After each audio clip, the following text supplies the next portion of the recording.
बिस्मिल्लाहिर्रहमानिर्रहीम, इय्याका नअबुदु व इय्याका नस्तईन।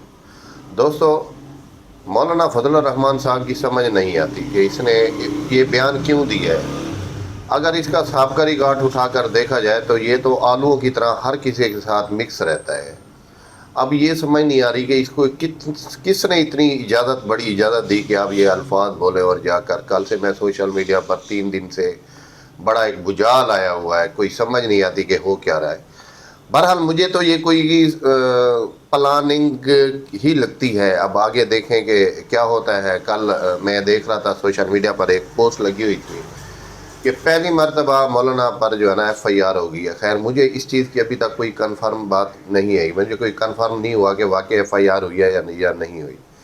लेकिन अगर ओवरऑल देखा जाए तो मौलाना साहब का जो किरदार है सियासी लेवल का, वो कोई अच्छा नहीं रहा। इन्होंने हर दफ़ा ही हर पार्टी के साथ ही मौलाना साहब बैठे हैं। बहरहाल देखें जी क्या होता है, इनके क्या मामलात हैं, अल्लाह बेहतर जानता है।